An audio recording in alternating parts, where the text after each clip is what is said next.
Les débats aujourd'hui. Bonjour à toutes et à tous si vous nous rejoignez sur Sud Radio. Bonjour Pierre Jacquemin, rédacteur en chef de Regard. Bonjour. Et vous êtes coordinateur du livre Dessine-moi un pangolin qui est paru aux éditions du Diable Vauvert. Vous savez que c'est la chauve-souris apparemment qui serait... Ah oui, du coup on a eu raison de réhabiliter le pangolin. Voilà, absolument. Et pas le bison ? Pardon, et pas le vison. Non, vous n'avez pas vu ça? Il y a une étude qui vient de sortir. Apparemment, ce serait une chauve-souris laotienne qui aurait été l'hôte premier du virus. Voilà. Vous en apprenez tous les jours. Bonjour Régis de Castelnau, avocat. Bonjour Valérie. Vous êtes avocat, vous tenez un blog Vue du droit, vous avez publié Une justice politique aux éditions L'Artilleur et vous êtes membre de la rédaction de Front Populaire. Matteo Ghisalberti, journaliste franco-italien et vous êtes également journaliste associé de Field Media. C'est quoi? C'est une plateforme? C'est un site d'information, c'est un média indépendant qui a été fondé par des grands reporters et des reporters de guerre et voilà qui couvre l'actualité chaude mais avec un peu de distance, des réflexions. Et puis avec nous également Luc Avéran, étudiant et adjoint au maire de Neuilly. Bonjour à vous. Bonjour, évidemment, Valérie. nous allons revenir sur le débat Mélenchon-Zemmour. On vous a posé la question ce matin sur le compte Twitter de Sud Radio. Est-ce que c'est de la politique spectacle? Est-ce que c'est un débat qui sert la politique? On peut se poser la question. En tout cas, on attend les audiences, mais on pressent qu'il va y avoir qu'il va y avoir un score assez important. Si on regarde, si on essaye de faire au prorata des autres chaînes, on voit par exemple que France 2 s'est largement planté avec son débat Pécresse-Darmanin. Je crois que c'est moins d'1 million de téléspectateurs et 5%. Oui, c'est un petit peu plus. C'est 1 million 53 000. 1 million 53 000, 5% de part de marché, dépassé par Camping 3 sur TMC. Ça, c'est pas trop compliqué. Non, M6, 911, 2 millions de téléspectateurs, TF1, 3 590 000, 18% de part de marché. Ça veut dire qu'il n'y avait pas beaucoup de monde sur les chaînes hertziennes et que ce matin, on m'a dit que dans les couloirs de TF1, puis je pense qu'à France 2 aussi, c'était un peu la soupe à la grimace parce que apparemment, on vous donnera les audiences dès qu'on les aura. Ça a été, je pense, pas loin des 3,5 millions, 4 millions pour BFM. Donc on va parler de ce débat, on va parler également de ce sondage qui donne Hidalgo à 4% d'intention de vote. Et puis on parlera peut-être des écologistes si on a le temps. Petit tour de table, coup de gueule, coup de cœur. Lucas, on commence avec vous. Oui, tout à fait. De la suite dans l'affaire Pegasus. Ouais. Rappelez-vous cette affaire Pegasus où des technologies avaient été utilisées par différents États, dont le Maroc principalement en ce qui concerne la France, pour mettre un logiciel qui permettait potentiellement de mettre sous écoute ou d'avoir des informations sur les responsables politiques. On a appris ce matin que 6 ministres en plus avaient été infiltrés via ce logiciel-là. Il s'agit par exemple de Blanquer, d'Emmanuel Vargon ou d'autres. Donc ça porte le total à plus de 6 responsables, dont l'ancien Premier ministre Édouard Philippe. Bon, en réalité, il faut pas non plus s'alarmer. Voilà, mais on peut quand même reposer la question à la lumière, et on en parlait avec Ocus, de finalement un peu quelle voix peut incarner la France, tout simplement pour se faire respecter. Il y a Michel Barnier qui déploie un slogan qui est faire respecter la France. Je pense que parfois, on n'est pas en mesure de se faire respecter. L'idée n'est pas de taper du poing sur la table en balayant tout le monde comme certains voudraient le faire, mais juste peut-être d'avoir les conditions minimales du respect d'une grande nation qu'est la nôtre. On vous rappelle l'histoire des sous-marins. On ne peut pas dire que le respect... Non, Régis, vous en pensez quoi? Je pense que oui, je suis d'accord. La France devrait se faire respecter. Elle le fait pas. Puis c'est tout. C'est aussi simple que ça. Et je crois que c'est parce qu'elle est intériorisée chez nos dirigeants, il y a l'idée que la France n'est plus une puissance, n'est plus un grand pays. C'est pas nouveau, hein, c'est pas nouveau. Et Giscard disait déjà ça. Voilà, je cherchais ma référence, c'est la bonne, hein, voilà. Donc je trouve ça très préoccupant parce que les avanies succèdent aux avanies. On parle bien évidemment des sous-marins. Et puis là aujourd'hui, l'affaire Alstom, qui est un peu un serpent de mer. Enfin, c'est quand même extraordinaire ce qui s'est produit. Hein, c'est-à-dire qu'on s'est fait piller nos compétences à l'aide d'opérations de chantage judiciaire des États-Unis. Là, on vient de délocaliser la production d'un certain nombre de composants en Allemagne sur des industries stratégiques. Là aussi, personne ne réagit. Non, il y a un vrai problème. Il y a un vrai problème d'absence de volonté de se faire respecter. Alors, faire un peu de cinéma, oui, sûrement. Là, des rodomontades, des coups de menton de Le Drian. Je ris parce que Le Drian qui ça impressionne aujourd'hui que Le Drian vienne faire les gros yeux, quoi. Ouais. Je constate tout simplement que peut-être une douche d'humilité, une douche froide d'humilité est positive pour la France parce que ayant couvert aussi le sujet de la part de l'autre côté des Alpes, je me rappelle que quand il y a eu toute l'histoire des chantiers navals de Saint-Nazaire qui était en faillite, un groupe italien contrôlé par le gouvernement italien avait racheté avec l'aval de la présidence Hollande. Macron est arrivé à chambouler les cartes et donc il est revenu sur sa parole exactement comme a fait l'Australie, à quelques différences près. Mais voilà, je constate que quand la France devrait faire l'affort avec les forts, elle le fait pas. Quand elle veut faire l'affort avec les faibles, parce que l'Italie quand même c'est plus faible que l'Australie ou le monde anglophone, elle le fait. Si l'Allemagne, en revanche, lui soustrait des compétences technologiques, pas de problème, parce qu'il y a en plus le traité d'Aix-la-Chapelle. Donc, je pense que cette douche froide pourrait être le bon point de départ pour un examen de conscience collectif qui serait salutaire, je trouve. On va s'arrêter, c'est l'heure du journal, des infos, et on se retrouve après, évidemment. Dites-nous si vous avez regardé le débat Mélenchon-Zemmour, ce que vous en avez pensé. 0826 300, à tout de suite.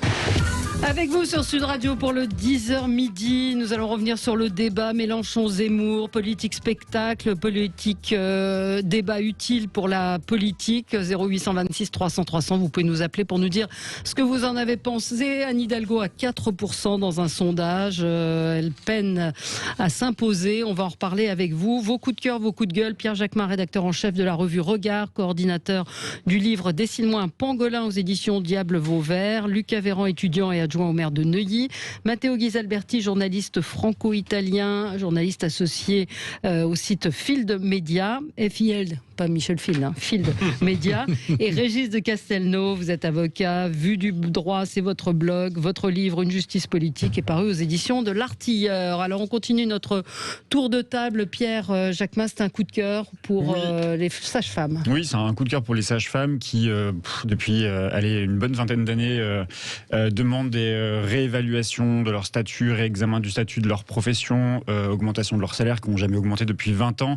Et elles ont fini par obtenir, au moment du Ségur de la santé, où elles ont été très peu traitées à ce moment-là, d'obtenir un rapport de l'IGAS, l'Inspection Générale des Affaires Sociales. Et ce rapport a suscité beaucoup d'émotions chez les sages-femmes parce que assez maltraitées finalement.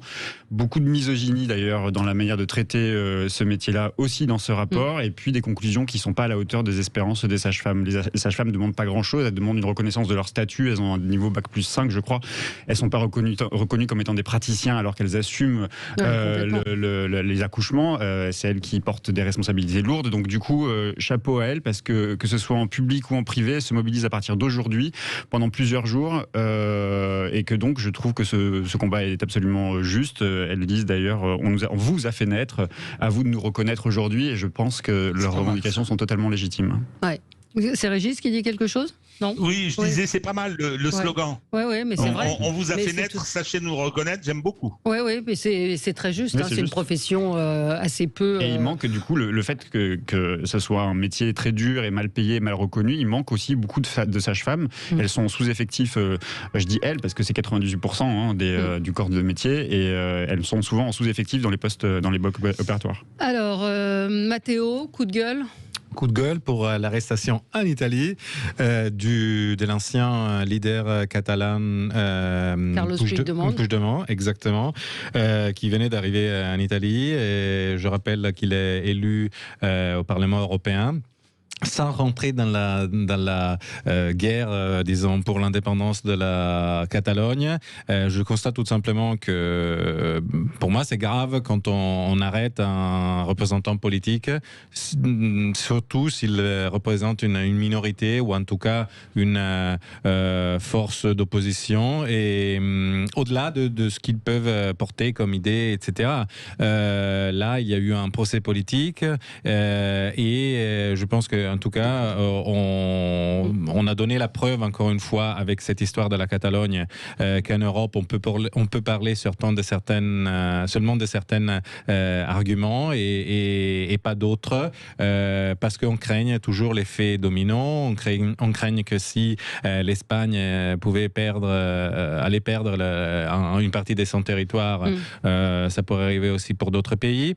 Mais après, quand on parle de la démocratie, on oublie aussi qu'effectivement des peuples et des communautés plus petites de celles nationales peuvent avoir un droit assez autoréglé d'une façon plus importante. Il a été arrêté effectivement en Italie. Alors les chiffres viennent d'arriver pour le débat hier, qui a été suivi par 3 810 000 téléspectateurs, 18,7% de part d'audience, donc près de 20% des gens qui étaient devant la télévision hier ont regardé le débat Mélenchon-Zemmour. On va en reparler dans un tout petit instant. Régis, je ne veux pas vous priver de votre coup de gueule. Alors, ce coup de gueule, il est modéré. Hein. C'est le silence médiatique qui entoure le procès de Benalla. Je me rappelle, quand cette affaire a éclaté, 2 jours après le retour des footballeurs français ayant gagné la Coupe du Monde, ça a été un scandale national. La presse n'a parlé que de ça. Enfin, je veux dire, on a été saturé d'informations autour de Benalla. Il y avait des raisons. Hein. Personnellement, j'avais pointé 32 infractions sur les différentes parties. Il y a eu toujours ce coffre-fort disparu. Enfin, on avait eu une vision de la Macronie qui était quand même très curieuse. Il y a eu une crise institutionnelle après que le Sénat ait fait une commission d'enquête et que son rapport a été vilipendé par le président de la République en personne, etc. Hein, et donc là, les médias étaient au premier rang et on a été saturé d'informations. Là, le procès a lieu et personne n'en parle. Non, mais est-ce qu'il se passe des choses intéressantes ? Je ne sais pas. Parce que moi, j'ai les comptes rendus, j'arrive pas à m'y intéresser, mais effectivement, vous avez raison. Si vous voulez, c'est dans la façon dont ça a été instruit, etc. Enfin, je veux dire, toute cette affaire a été étouffée. Alors, je dis pas que les magistrats, là, étouffent, hein, mais ce qui leur a été donné comme objet à traiter, l'attitude du parquet, il n'y a pas un complot, hein, c'est pas ce que je veux dire. Mais ça en dit long sur la façon de réagir des médias. Vous voyez, c'est-à-dire que il y a eu effectivement une montée probablement excessive concernant l'affaire Benalla au départ, qui mettait en difficulté le président de la République, hein, et beaucoup ne se sont pas gênés de s'en servir. Mais maintenant, on a un peu le sentiment d'un étouffoir. Et je trouve que les médias sont effectivement un peu contradictoires dans la façon de gérer ça. Ça me surprend. Oui. Lucas, les médias et les responsables politiques. On se souvient d'une motion de censure qui avait été déposée à l'Assemblée nationale. Jean-Luc Mélenchon en faisait partie, mais d'autres, toute la gauche, la droite également. Tout le monde criait à l'affaire d'État. Tout le monde s'émouvait alors de quelque chose qui pouvait venir complètement perturber le fonctionnement de la Ve République. Et tout cela était... de l'autre côté de l'échiquier politique, la République en marche disait que c'était seulement en attaque au président de la République. Voilà, tout à fait. Et donc, venez me chercher, hein, qu'ils viennent me chercher. Qu'ils viennent me chercher. Effectivement, le chef de l'État a lui-même, à mon avis, de manière inappropriée, installé cette confrontation avec les autres responsables politiques. finalement, on se rend compte, et là je donne entièrement raison à Régis, que lorsque la procédure d'instruction suit son cours, lorsque finalement toute la technicité, la manifestation de la réalité finalement prend corps, il y a un désintérêt massif. Alors certainement qu'il y a d'autres choses à traiter bien plus importantes, mais on se rend compte que l'agencement de l'agenda médiatico-politique finalement a quelque chose de complètement irraisonnable dans le choix de ces sujets ou dans l'abandon même de ces sujets. De la cohérence et de la constance ne ferait pas de mal. Mais c'est vrai, un auditeur me dit mais ça vous intéresse pas de savoir comment il a reçu les passeports, les armes, comment il a été dans la police, vous êtes sérieux? C'est vrai que ces questions-là aujourd'hui, Pierre... Et le rôle qu'il jouait, c'est-à-dire... Bah oui, enfin, c'est-à-dire qu'il était garde du corps et en même temps, il avait des missions un peu plus bizarres. Je veux dire, il a reçu des contrats mirobolants de 8 millions d'euros de la part d'oligarques chinois, de 5 millions d'euros de la part d'oligarques russes, etc. Donc, je trouve ça étrange.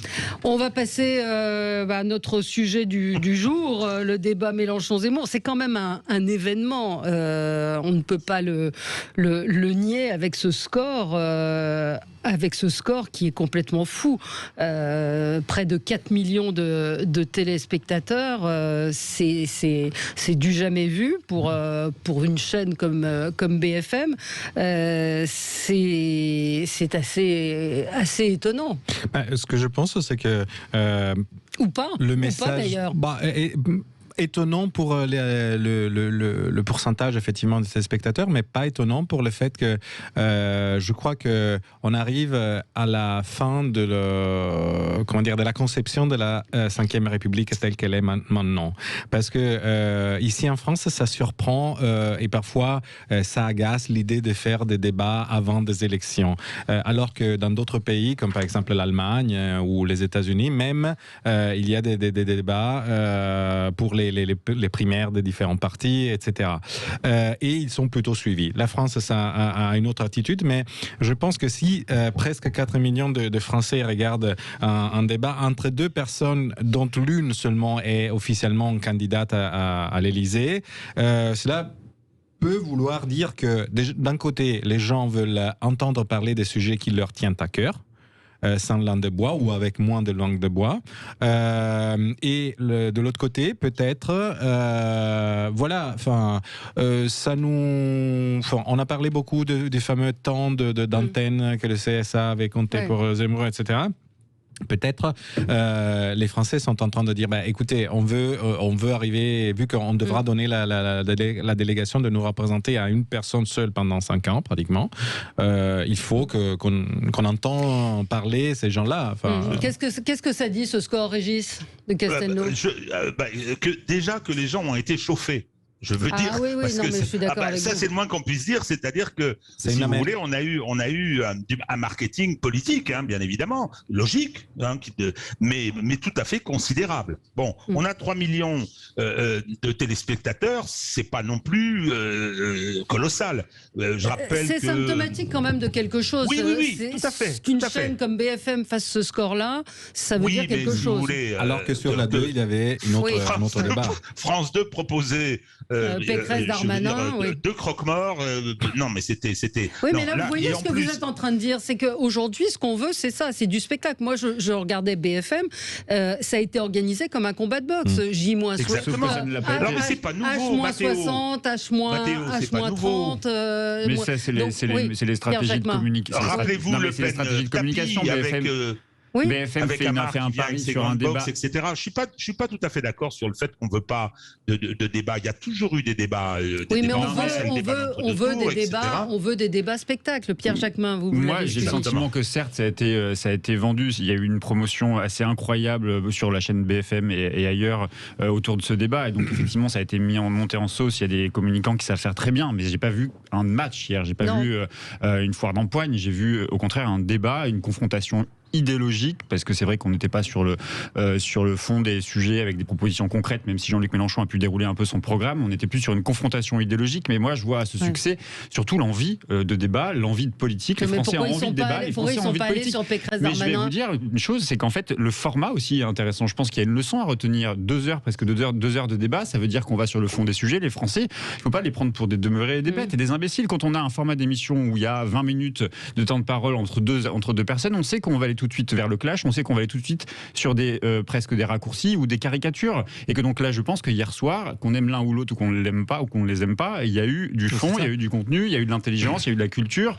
Et je crois qu'il faut être honnête, je vais mettre les pieds dans le plat, certainement qu'il y a une partie de la population française qui est intriguée par ce qu'est Zemmour, le phénomène Zemmour. Il y a une dynamique autour de lui, il faut le reconnaître, il se passe ça. Donc je pense que les gens sont venus sans doute pour Zemmour, sans doute pour la confrontation aussi politique, mais surtout aussi pour voir quel était le discours, quelle était la contradiction qui était portée à M. Zemmour. Alors on va marquer une pause, on continue, 0826 300 300, on attend vos réactions également. Dites-nous si vous avez regardé ce débat, ce que vous en avez pensé. Mais ce qui interroge tout de même, c'est qu'il y avait un autre débat sur France 2 qui lui n'a pas fonctionné du tout dans la proportion de ce que peut faire du potentiel de France 2. Les gens n'ont pas voulu voir Valérie Pécresse et Gérald Darmanin. Donc quelle surprise. Alors on va y revenir, on marque une pause et on y revient tout de suite. Débat sur le débat d'hier soir qui a rassemblé près de 4 millions de téléspectateurs, 3 800 000, 18,7% de part de marché. Un auditeur me faisait remarquer que c'était également le score que rassemblent ces deux candidats, enfin candidats ou non candidats encore pour Éric Zemmour, mais 11% dans les sondages pour Éric Zemmour, 11% également 9 pour Mélenchon. Oh là là, je suis reprise. On évoquait la forme du débat, Lucas Véran, et sur le fait que France Télévisions, qui proposait un débat Valérie Pécresse face à Gérald Darmanin, n'ait rassemblé que 1 million, un tout petit peu plus d'1 million de téléspectateurs, 5% de part de marché. Comment vous expliquez cette différence ? Moi, je pense que ce soit Jean-Luc Mélenchon, que ce soit Éric Zemmour, ils redonnent, si vous voulez, ils réinscrivent le débat politique dans un sens de l'histoire, avec une perspective, si vous voulez, de la bataille des récits, c'est-à-dire et radicalement opposé, mais sur quelles promesses on embarque les gens.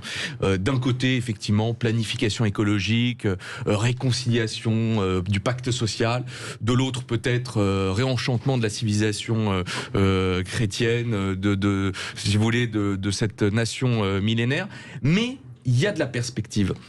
Le problème, à mon avis, de Gérald Darmanin et de Valérie Pécresse, c'est qu'ils ont décidé d'abandonner ce combat des récits. Moi, je suis désolé, mais dans l'ensemble des intervenants, que ce soit La République En Marche, que ce soit les candidats, on va dire, des Républicains, que ce soit même une partie du centre-gauche, ces gens-là, malheureusement, fortement malheureusement, ont décidé d'abandonner cette bataille des récits. Ils ne véhiculent plus de promesses, ils décident en fait d'avoir un débat de gestionnaire. Or, ce débat de gestionnaire ne permet pas de répondre aux attentes des téléspectateurs. C'est ce que je disais tout à l'heure. Enfin, je pense que les Français ont envie d'entendre parler de tous les sujets, parce qu'on élit un président de la République, pas seulement sur certains thèmes. On parlera sans doute et forcément aussi d'immigration, de sécurité, etc. Parce que la France... là, vous aviez un débat avec le ministre de l'Intérieur et Valérie Pécresse qui porte aussi une forme de discours sur l'immigration et sur la sécurité. Moi, je pense qu'ils courent un peu pour eux-mêmes, surtout Valérie Pécresse, parce qu'on n'a pas encore compris qui sera le candidat de la droite.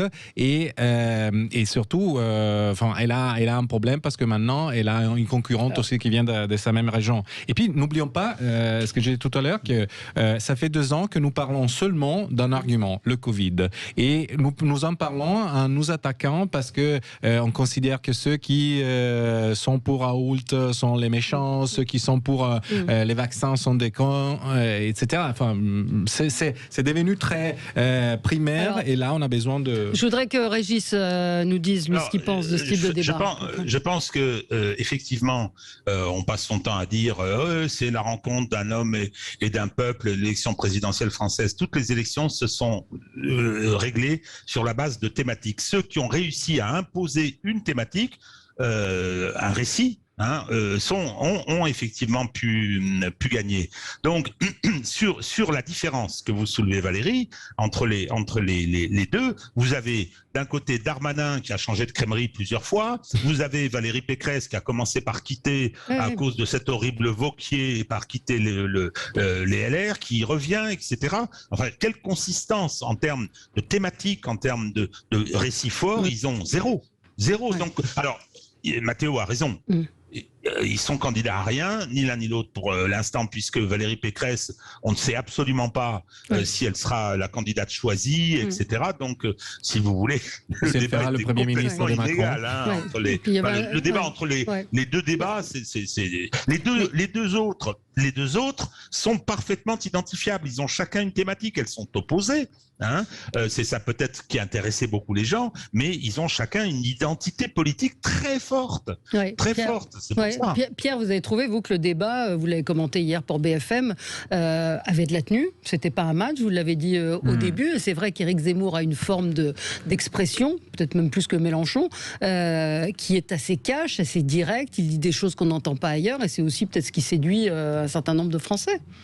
Oui, moi j'ai trouvé le débat intéressant à bien des égards. J'ai trouvé de haute volée. Parfois, je pense que sans doute les gens se perdaient sur les références qui étaient sorties, mais c'était plutôt audacieux même de la part de BFM d'avoir dealé à l'avance qu'il y aurait des sujets qui pourraient être débattus sur France Culture plus que sur BFM. Donc je trouve que c'est plutôt intéressant qu'un soir on remonte un peu le niveau. Même si ici, Valérie, il y a un niveau évidemment très bon. Très élevé. Nous pourrions aussi. être sur France Culture. Absolument.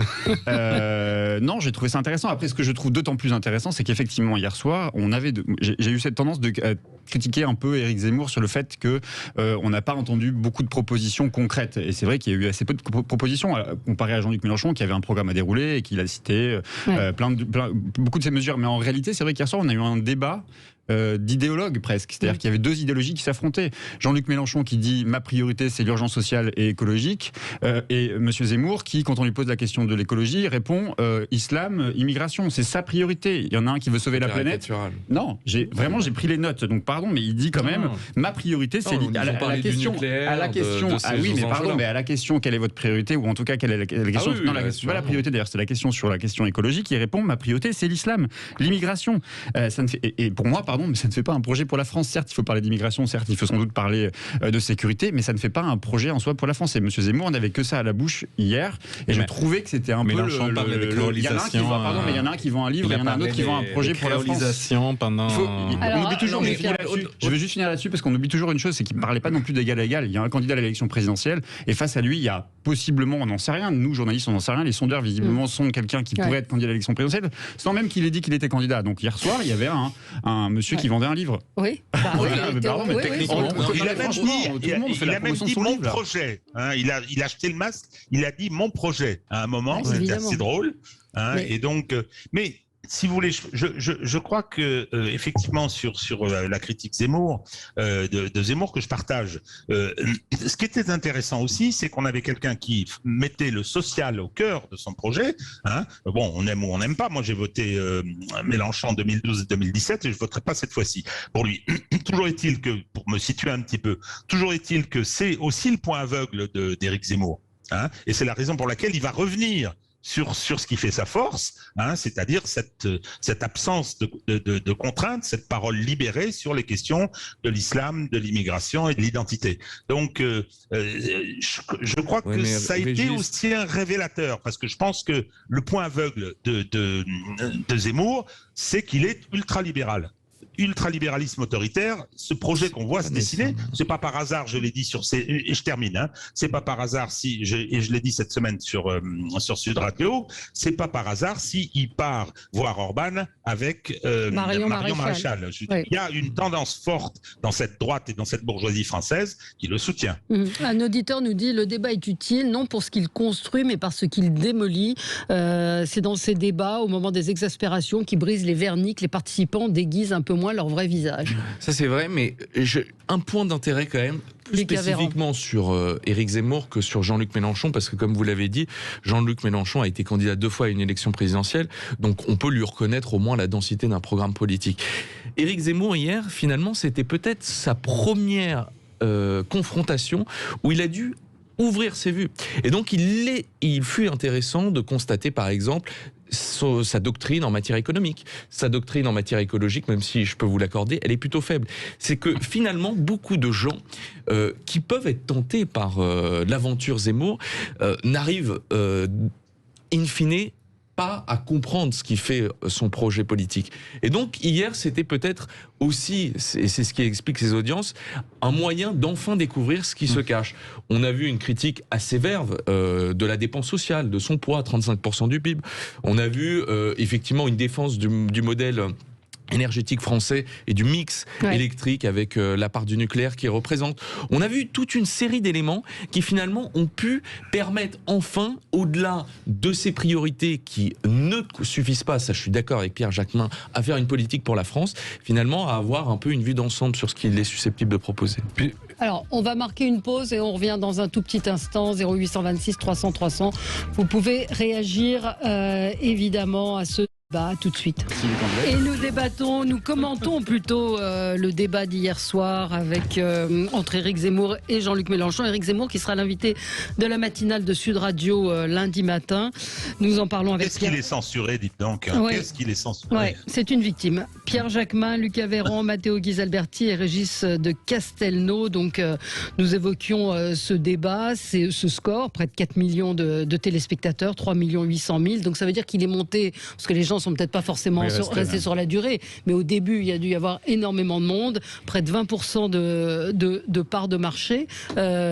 Mathéo, vous vouliez je voulais seulement faire une considération que nous venons de 10 ans de débats imposé souvent par la politique, par le groupe majoritaire du moment. Je me rappelle pour des sujets complètement différents, mais à l'époque de la mandature de François Hollande, on parlait d'immigration avec des sorties pour Leonarda ou Théo. J'extrémise, mais on ne devait pas parler de PMA, etc., parce qu'on a invoqué le sens de l'histoire, et puis on a vu que ponctuellement, ce qu'ils disaient Taubira, par exemple, sur la PMA pour toutes, est devenu la réalité il y a quelques mois.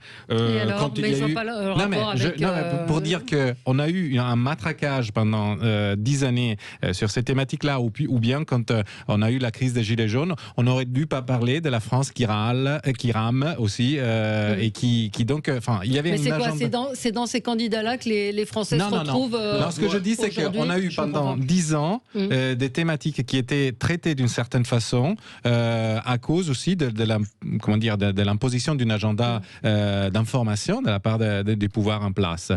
Donc peut-être maintenant, il y a effectivement la nécessité, encore une fois, de parler des choses vraies, d'aborder tous les sujets et de les aborder de façon franche. Un mot, on vient d'apprendre le décès de Paul Quilès, donc cette fois-ci il est effectivement mort, c'est officiel. Vous vous souvenez qu'il y avait eu cet imbroglio où les médias, là encore une fois, toujours pressés d'être le premier à annoncer la mort de quelqu'un, avaient annoncé sa mort, mais disparition donc de l'ex-ministre socialiste de François Mitterrand. Moi, le débat d'hier et plus généralement l'arène démocratique telle qu'elle est en train de se transformer, de se muer, c'est qu'on a un niveau de défiance sur les responsables politiques qui est inégalé quasiment dans l'histoire de la Ve République. Plus c'est haut, plus il y a un niveau de défiance. Plus on descend au niveau de la proximité, plus il y a un niveau de confiance. Le maire, dans les dernières enquêtes d'opinion qui avaient été formulées, recueille encore à 61% un niveau d'adhésion vis-à-vis des Français. Ce que je veux dire là, c'est que, à mon sens, le grand oublié du débat d'hier, le grand oublié, c'est par exemple les questions territoriales. C'est-à-dire qu'on n'a absolument pas eu, à mon sens, une question sur, finalement, quid d'une nouvelle étape de la décentralisation, on rapproche les décisions. Non, mais je vois ce que vous voulez dire. Est-ce que c'est le sujet? Mais c'est précisément tout le sujet. C'est-à-dire que c'est pas parce que, si vous voulez, par exemple, vous voyez, 80% des Français souhaiteraient partir vivre en province. Bon, c'est pas un sujet qui, en tant que tel, fait un sujet politique. Néanmoins, il y a des aspirations comme ça que le politique se doit d'aller explorer pour générer une promesse positive. La promesse de la diversité géographique, la promesse de la proximité, c'est pas des mots vains, si vous voulez. Mais vous avez un premier débat entre ces candidats. Pourtant, il y a eu un grand oublié hier. Vous savez qui c'est? Non. Emmanuel Macron. Il a quasiment été il a quasiment pas été évoqué. Donc, ce que je veux dire, c'est qu'on est déjà dans l'après Macron. Ils se sont installés dans l'après Macron. Ils n'ont pas parlé de Macron, ils n'ont pas fait le bilan d'Emmanuel Macron. C'est pour ça que, enfin, l'addition de 2, Emmanuel Macron reste supérieur à lui. Donc, oui, sans doute, on verra. On sait que Jean-Luc Mélenchon a une capacité quand même assez incroyable de faire des bons scores. Il fait des bonnes campagnes. Hier, il s'est recentré à gauche. On a eu le sentiment qu'il parlait au nom de toute la gauche. Il était là aussi pour dire voilà la proposition que je fais pour combattre l'extrême droite, qui est un impensé à gauche. Personne. Ça fait 20 ans qu'on dit il ne faut pas débattre avec l'extrême droite. Depuis Jean-Marie Le Pen, on ne peut pas dire que depuis cet été une stratégie tout à fait bien installée. En tout cas, on voit bien les scores du Front National et ça n'a pas fait reculer le Front National. Donc je pense que Jean-Luc Mélenchon a pris les habits hier d'une gauche rassembleuse et qu'il a fait la démonstration qu'il était une réponse à la fois à Macron et à la fois à l'extrême droite. Moi, je l'ai trouvé assez vieilli. Je ne sais pas ce que vous en avez pensé, vous, Régis de Castelnau, vous qui suivez la vie politique aussi depuis un moment. J'ai trouvé qu'il avait pris un petit coup. Merci. Et qu'il avait le même âge. Hein. Je n'aimais pas Valérie. Mais vous ne les faites pas. Oui. Et en plus, je suis solidaire de certaines fatigues qu'on peut avoir. Il était presque plus gentil que Zemmour. Je vous repasse cet extrait. Hier, il y avait ces fact-checkers qui étaient un peu lunaires dans l'émission. Écoutez, c'était dans le zapping de Gilles Gansman tout à l'heure. Vous avez parlé de la fraude sociale en France en avançant ce chiffre, 50 milliards d'euros de préjudice par an. Alors à la cellule fact-checking, on a vérifié. Résultat, en 2019, les principaux organismes sociaux ont détecté 1 milliard d'euros de préjudice au titre de la fraude sociale, soit 50 fois moins que ce que vous avancez. Chère madame, votre chiffre est tellement ridicule que je pense que le ridicule est pour vous et que vous devriez lire l'excellent livre de Charles Prats et vous verrez ce qu'il en est exactement et vous comprendrez à quel point vous vous êtes couverte de ridicule là pendant cette soirée. Attendez, on va parler comme ça. Donc là, c'est Jean-Luc Mélenchon qui défend. Je précise que Charles Prats sera l'invité d'André Berkoff juste après. Non, mais alors ça, par contre, c'était une nouveauté et sans doute qui va rythmer les débats lors de l'élection présidentielle. C'est ces cellules de fact-checking. Exercice très périlleux parce que selon la méthodologie retenue, on penche en faveur de l'un ou l'autre des positions. Bien sûr. Par exemple, un moment sur les questions démographiques, la cellule de fact-checking a mis en exergue les propos d'un géographe, enfin d'un démographe, pardon, qui est Hervé Lebras, qui effectivement a une posture, et l'idée n'est pas de la remettre en cause, scientifique, de sachant. Néanmoins, ces positions-là, ils se sont déjà fortement mis en contradiction, Hervé Lebras et Éric Zemmour. Donc, si vous voulez, mettre comme ça, sortir des chiffres qui finalement s'inscrivent eux-mêmes dans la méthode retenue pour les établir dans une perspective, à mon avis, c'est pas de nature à permettre d'éviter tous les doutes sur les notions, que ce soit dans un sens ou que ce soit dans un autre. On a vu la défiance des candidats qui n'acceptaient pas des deux débatteurs qui n'acceptaient pas le fact-checking. Et Régis, je vous ai interrompu dans la pensée. Attendez, le démographe Hervé Lebras est un ami. Donc je me sens relativement bien placé pour pouvoir dire que c'est aussi un militant depuis l'origine. C'est quelqu'un de très compétent, c'est quelqu'un mais il défend des positions. Il s'éloigne un peu de la scientificité de la démographie quand il défend ses positions. Et s'adresser à Hervé Lebras, c'est faire un choix, et qui est de nature, non pas parce que Hervé va dire des bêtises, mais simplement... c'est orienté là, le débat. Les auditeurs ne le savent pas. Et donc, et si vous voulez fact-checker les fact-checkers, c'est pas si compliqué. Moi, je regarde, j'aime bien regarder Le Monde, Libé, etc., ce qu'ils racontent. Je veux dire, une fois sur deux, c'est assez facile à démonter. Oui, je sais pas. Je trouve que c'est un peu la police de la pensée, surtout parce que je trouve qu'elle arrive souvent avec des argumentaires effectivement orientés et qui après sont effectivement démontés rapidement, un peu comme l'histoire des prénoms de deuxième ou troisième génération. D'ailleurs, ça a été démonté d'une façon scientifique. Après, après les 2 ans de Covid, je prends toujours un peu avec les pincettes le mot scientifique parce que on a vu qu'on a eu droit à plusieurs remous de la part aussi du monde scientifique. Mais bon... moi, je trouve que c'est un exercice qui est compliqué, surtout qu'on était hier face à un débat, encore une fois, je l'ai dit, d'idéologues. Quand Éric Zemmour dit « Dans la ville où vous vivez à Marseille, c'est tous les jours la peine de mort », en termes de fact-checking, si vous voulez, c'est facile. On peut dire, bah non, en fait, vous racontez des conneries, Éric Zemmour. Et c'est vrai qu'il raconte quand même pas mal de conneries, notamment sur les questions migratoires, sur les questions d'immigration. Ce fameux chiffre qui sort de nulle part des 2 millions, ou je sais plus combien, c'est les chiffres qu'il a sortis sur le nombre de personnes étrangères qui viendraient sur le territoire français. C'est là où ça devient intéressant. Il y a des chiffres, il y a des statistiques officielles. Oui, c'est une façon. Sans doute, c'est une façon de percevoir, mais c'est pas la même chose de voir qu'il y a 200 000 personnes qui rentrent sur le territoire français et d'expliquer aux Français, avec cette envie de montrer aux gens qu'il y a une pression migratoire, que c'est le danger qui arrive et qui s'appuie sur rien. Non, mais ça détend de la méthode retenue. Oui, d'accord, mais sauf que c'est factuellement faux. Donc, ce que je veux dire, c'est que il y a beaucoup, en tout cas, de conclusions ou de propositions que fait Monsieur Zemmour, qui reposent sur un diagnostic. Hier soir, il a été toute la soirée sur le diagnostic. Moi, je fais des diagnostics. Ces diagnostics sont faux, donc forcément, ces propositions ne peuvent pas être à la hauteur de ses. Oui, mais visiblement, son livre se vend. Visiblement, il attire du public. On y participe pas mal, Valérie. Vous ne trouvez pas? Oui. On va changer de sujet. Quand même, il y a des endroits en France où effectivement, il y a une sous-représentation des Français des souches. On a vu aussi les chiffres des enfants qui ont 2 parents d'origine étrangère. Je veux dire, on a aussi des éléments pour peut-être se poser des questions. Et puis, on ne peut pas nier que dans certains endroits de France, il y a effectivement la charia qui est appliquée et pas la loi française.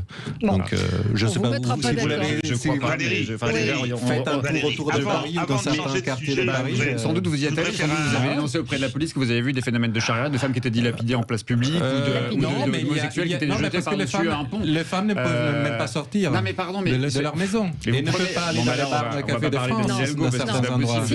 Valérie, stop.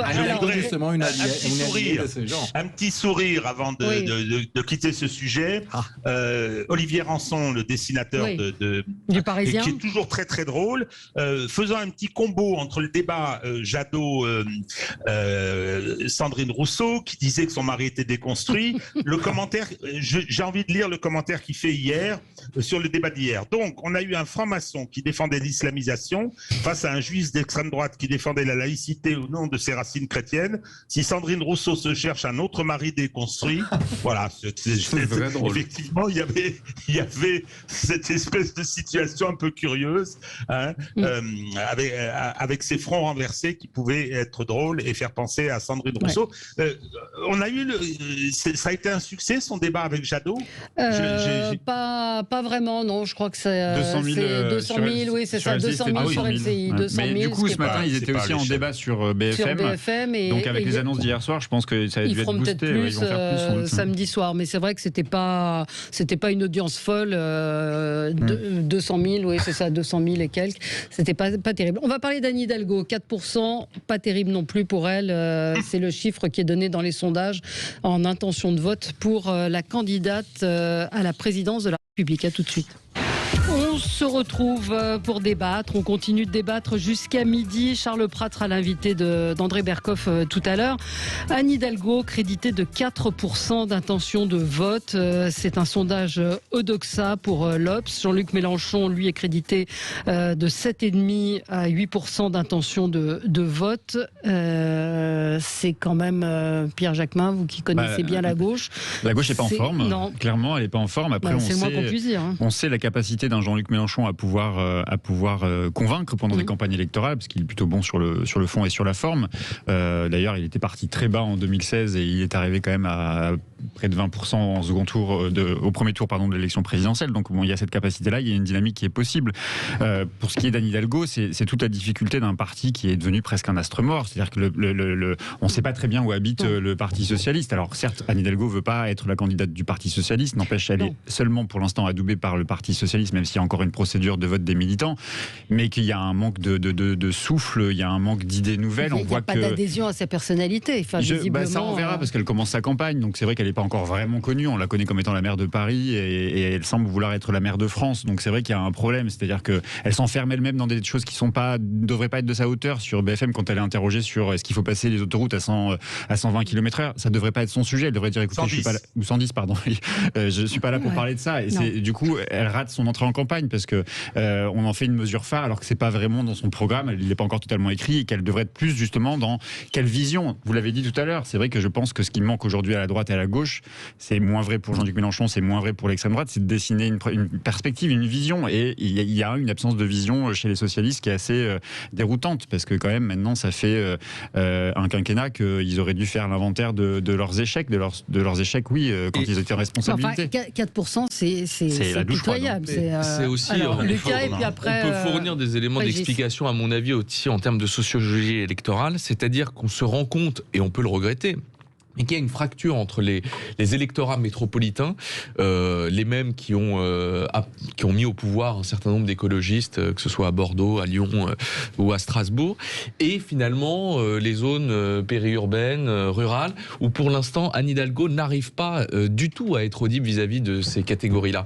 Donc il y a une vraie rupture en fait entre ces champs géographiques qui diffèrent par leur réalité, par leur niveau de vie, et donc je pense que les candidats qui arriveront à tirer leur épingle du jeu seront ceux qui créeront de l'unité, qui créeront du rassemblement entre ces deux franges sociologiques. Ou de la radicalité, non ? Non, parce que finalement, en 2017, ce qui était très intéressant, c'est vraiment une France fracturée en 4, avec des pôles bien définis. On va pas refaire un peu le match. Mais là, on sent bien que ce qui va manquer à l'un ou l'autre des candidats, c'est la capacité à aller vers une autre, vers justement, à croquer un peu un des cartes qui divisent la société française. On a vu effectivement l'archipel français de Jérôme Fourquet. La question, c'est quelle personnalité politique aujourd'hui est susceptible de créer de l'adhésion au-delà de sa frange sociologique, au-delà de sa frange partisane. Et il y en a assez peu, et à mon avis, pour l'instant, de ce que je vois, il n'y en a pas énormément. Régis ? Je ne vais pas être indulgent, là, comme je viens de l'entendre, parce que, bon, j'imagine le chagrin qu'a provoqué cet effondrement chez vous, Valérie, mais enfin, écoutez, il faut être sérieux.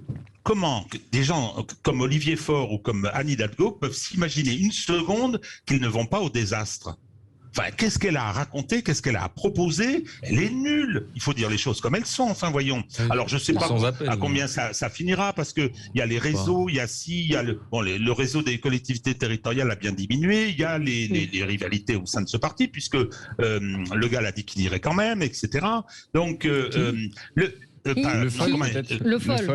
Le Foll a dit qu'il irait quand même, etc. Mais je pense que qu'est-ce qu'elle a à dire et à proposer autre que les niaiseries qu'on entend et que ces tours en vélo dans la colline du Crac. Enfin, je comprends pas. Je comprends pas ce suicide.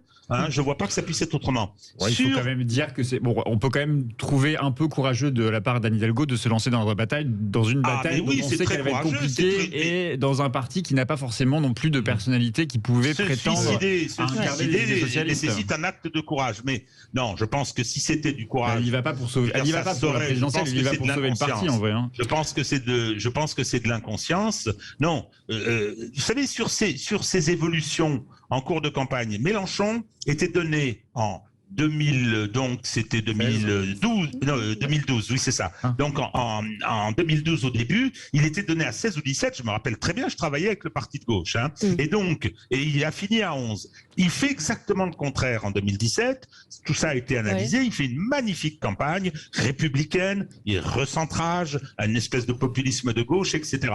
Donc ce sont des événements particuliers, mais je vois pas ce qui pourrait arriver de tel à Anne Hidalgo. Je pense qu'elle est donnée. Alors, il faut faire attention au sondage. Elle est donnée à 4. Ça peut être 5, ça peut. Enfin, encore une fois, on rappelle le sondage. C'est une photo à l'instant. Je changerai de cheval. Je parle du PS. Je changerai de cheval parce Mathéo ? Moi, je pense que, en tout cas, Anne Hidalgo a fait bien le calcul de devenir un réservoir de vote pour celui qui incarnera au deuxième tour la gauche. Je pense que c'est le même calcul. Il faut arriver au second tour. Non, mais voilà. Non, mais s'il y a un Mélenchon, plutôt que voir un Zemmour, une Marine Le Pen ou un Macron gagner les présidentielles, je pense qu'Anne Hidalgo il mettra 2 secondes à passer son réservoir de vote à ce candidat, ou bien aussi ceux que même les écologistes feront la même chose, parce que de toute façon, moi j'aime bien ce qu'ils disent, ce qu'est leur, comme les a définis Régis, niaiserie, mais effectivement, comment on peut demander aspirer à gouverner la France quand on est le maire d'une ville qui est sale, où l'insécurité est devenue quelque chose de très important, et surtout les finances, c'est surtout ça. Et les finances sont au plus bas niveau, et puis en plus, elle parle que de choses qui intéressent à une partie de son électorat pour se auto-convaincre peut-être, parce qu'elle parle que de pistes cyclables et des exigences des minorités. Excusez-moi, il y a une autre difficulté aussi, à mon sens, au niveau de la composition de l'offre politique à gauche, c'est les propos d'Arnaud Montebourg. Arnaud Montebourg qui dit « Je ne referai pas la même erreur qu'avec Hollande, je ne me rallierai pas à Anne Hidalgo si tant est qu'elle parvienne à une dynamique dans les sondages. » Donc on va... Oui, bien sûr, mais ce que je veux dire, c'est que... Surtout avec Montebourg, hein. Vous faites l'addition de Jean-Luc Mélenchon et d'Arnaud Montebourg, on voit qu'il y a un changement aussi un peu paradigmatique à gauche, où les deux, sur la question européenne, sur la question de la souveraineté nationale, sur la question de l'industrie, ils n'ont pas du tout le champ paradigmatique que a un temps incarné la social-démocratie et dans laquelle Anne Hidalgo s'inscrit peut-être en héritage. Ça implique, c'est vrai que la gauche n'est pas extraordinairement en forme. En tout cas, sur un plan électoral, quand on regarde les sondages, la gauche pèse alliée à un tiers si vraiment on prend les meilleurs sondages. Ça fait 30% à peu près si on met tout le monde ensemble. On voit bien qu'aujourd'hui, Anne Hidalgo va être en plus confrontée à une autre difficulté. Si Yannick Jadot devrait gagner l'élection de la primaire des écologistes, ils vont se retrouver là sur un créneau qui sera assez similaire. Donc l'un et l'autre vont avoir du mal à émerger. Inversement, si c'est une Sandrine Rousseau qui émerge, possiblement elle peut aussi faire du mal à un Jean-Luc Mélenchon parce qu'ils se mangeront à peu près les mêmes plates-bandes, donc parce qu'ils parlent à peu près le même langage, eux deux. Mais je ne fais pas de pronostic, mais je veux croire quand même que face à cette réalité qui sont données par les sondages, qu'il va y avoir un sursaut. Je ne crois pas un instant qu'il y aura et Arnaud Montebourg, et Fabien Roussel, et Anne Hidalgo, et Yannick Jadot, ou Sandrine Rousseau, et Jean-Luc Mélenchon. C'est pas possible. Je veux dire, il tue l'espoir à gauche, il tue l'espoir d'une alternative possible. Rappelez-vous le score de Benoît Hamon. Il fait 6% Benoît Hamon à la présidentielle. Absolument. Là, je pense vraiment que le pari d'Anne Hidalgo, c'était de relever le Parti socialiste, justement, de faire en sorte qu'elle double, voire elle triple le score de Benoît Hamon, sauf que elle est mal partie.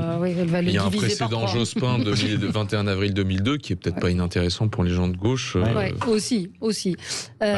C'est le vote deuxième tour pour les Europe Écologie Les Verts. Rousseau-Jadot, vous pensez quoi, Pierre ?